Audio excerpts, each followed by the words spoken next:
दोस्तों UPI payment के लिए पिन सेट करने का नया सिस्टम आ गया है। इसकी वजह से अब आपको काफ़ी सहूलियत हो जाएगी और सेविंग भी हो जाएगी। यूपीआई पिन सेट करने से उन लोगों को बड़ी राहत मिलेगी जिनके पास डेबिट कार्ड यानी कि एटीएम कार्ड नहीं है।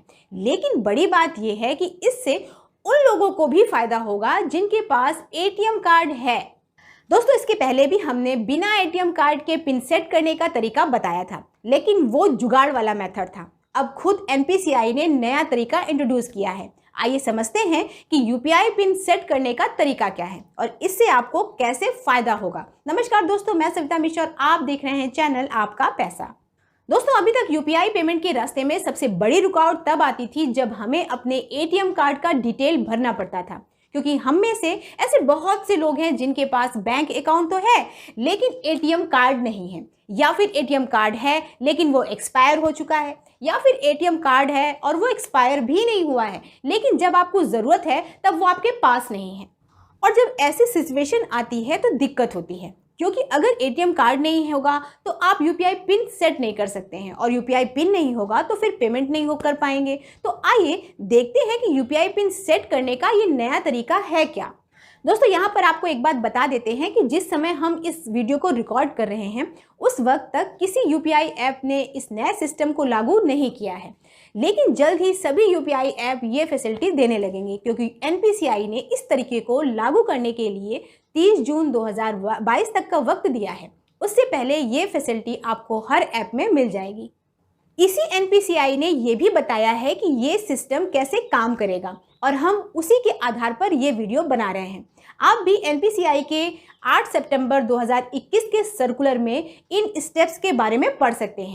खैर दोस्तों, अभी हम जब यूपीआई ऐप इंस्टॉल करते हैं तो हमें सबसे पहले अपने बैंक अकाउंट को लिंक करना होता है। बैंक अकाउंट लिंक होने के बाद हम यूपीआई के जरिए किसी से भी पेमेंट ले सकते हैं, लेकिन पेमेंट करने के लिए हमें यूपीआई पिन सेट करना होता है। इसलिए हमसे शुरू में यूपीआई पिन सेट करने के लिए कहा जाता है और अभी तक इसके लिए हमारे पास सिर्फ एक ही रास्ता था, हमें अपने एटीएम कार्ड का डिटेल भरना पड़ता था। लेकिन अब 2 रास्ते होंगे, एक तो पहले की तरह एटीएम कार्ड वाला और दूसरा ओटीपी वाला रास्ता। तो दोस्तों अगर हमारे पास एटीएम कार्ड नहीं होगा तो हम इसी दूसरे रास्ते पर चलेंगे। हालांकि इस रास्ते पर चलने की कुछ शर्तें हैं, लेकिन उसकी चर्चा हम थोड़ी देर बाद करेंगे।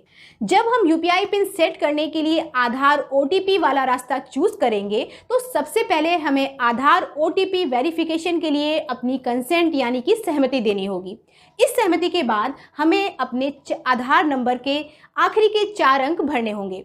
आखिरी 4 अंक भरने के बाद सिस्टम ये चेक करेगा कि ये अंक आपके बैंक अकाउंट से लिंक्ड आधार नंबर से मैच करते हैं या कि नहीं। अगर मैच करता होगा तो फिर अगले स्टेप में आपके मोबाइल पर 2 ओटीपी आएंगे। एक ओटीपी आधार चलाने वाली एजेंसी UIDAI की तरफ से आएगा और दूसरा ओटीपी बैंक की तरफ से आएगा। इसके बाद हमें इन दोनों ओटीपी को भरना होगा। ओटीपी भरने के साथ ही हमें अपना नया यूपीआई पिन सेट करने के लिए भी कहा जाएगा।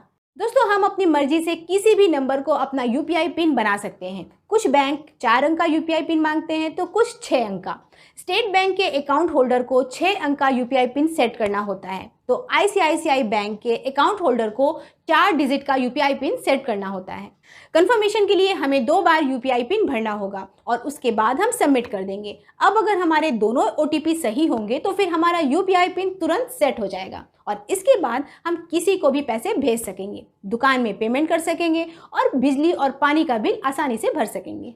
लेकिन दोस्तों एक बात का ख्याल रखिएगा कि यूपीआई पिन सेट करने के बाद 24 घंटे तक केवल 5,000 रुपये तक ही हम भेज सकते हैं। उसके बाद आप हर दिन 1 लाख रुपए तक का पेमेंट कर सकते हैं। आइए अब बताते हैं कि आधार ओटीपी के जरिए यूपीआई पिन सेट करने की शर्तें क्या हैं। इसकी सबसे पहली शर्त तो ये है कि आपके बैंक अकाउंट में आधार नंबर रजिस्टर होना चाहिए, क्योंकि इसके बिना ऑथेंटिकेशन नहीं हो पाएगा। इसलिए अगर आपने अभी तक बैंक अकाउंट के साथ आधार नहीं लिंक किया है तो करा लीजिए। दूसरी शर्त यह है कि आपके आधार और बैंक अकाउंट दोनों के साथ मोबाइल नंबर जरूर रजिस्टर होना चाहिए।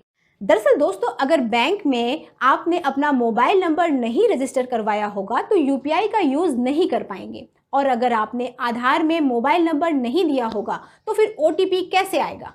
तीसरी शर्त यह है कि आधार और बैंक अकाउंट में रजिस्टर्ड मोबाइल नंबर सेम होने चाहिए और उसी नंबर वाले मोबाइल से ही आपको यूपीआई का यूज़ करना होगा। आप किसी दूसरे नंबर से यूपीआई पेमेंट का यूज़ नहीं कर सकते हैं। दोस्तों, ये थी शर्तें। अब सवाल उठता है कि इस नए सिस्टम की वजह से उन लोगों को कैसे फ़ायदा होगा जो पहले से एटीएम कार्ड का यूज़ करते हैं। इसे समझने के लिए हम अपना एग्जाम्पल लेते हैं। दोस्तों, हमारे पास 2 बैंक अकाउंट हैं और हमने दोनों का यूपीआई एक्टिवेट कर रखा है। इन दोनों अकाउंट से हम यूपीआई पेमेंट करते हैं। हमारी ज़्यादातर शॉपिंग और खर्चे का पेमेंट यूपीआई के जरिए होता है और इसका फ़ायदा ये हुआ दोस्तों कि जहां हम पहले 1 महीने में कम से कम 2 बार एटीएम जाते थे, वहीं अब 2-3 महीने में सिर्फ 1 बार जाना पड़ता है। मतलब अब हमारा एटीएम का यूज़ काफ़ी कम हो गया है।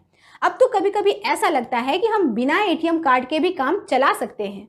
हम बहुत दिनों से सोच रहे थे कि कम से कम एक अकाउंट का एटीएम तो बंद ही करा देते हैं क्योंकि उसका बहुत कम यूज़ होता था। फिर भी हमें हर साल करीब 200 रुपए की फीस भरनी ही पड़ती थी। लेकिन अभी तक हम इसलिए रुके हुए थे क्योंकि यूपीआई पिन सेट करने के लिए एटीएम कार्ड की ज़रूरत होती थी। अब मान लीजिए अगर कभी यूपीआई पिन भूल जाते तो फिर बिना एटीएम कार्ड के पिन सेट नहीं हो पाता और इसलिए हमने दोनों एटीएम कार्ड को चालू रखा था। लेकिन अब कम से कम एक एटीएम कार्ड तो बंद ही कर देंगे और अगर कार्डलेस कैश विड्रॉल का यूज़ करने लगेंगे तो दूसरा एटीएम कार्ड भी जल्द ही बंद कर देंगे। यानी अब इस सिस्टम के बाद से हमें कम से कम 200 रुपये सालाना की बचत तो होगी ही और हमें ऐसा लगता है कि ऐसी बचत आपको भी हो सकती है। इतना ही नहीं दोस्तों, इसके साथ ही एटीएम कार्ड के खोने चोरी होने का टेंशन भी खत्म हो जाएगा। तो दोस्तों, हमने आपके लिए इतनी काम की खबर दी है। अब आप भी हमारा उत्साह बढ़ाइए इस वीडियो को लाइक और शेयर करके। इस चैनल को सब्सक्राइब करना ना भूलिए ताकि आगे भी आपको ऐसे ही उपयोगी वीडियोस मिलते रहें।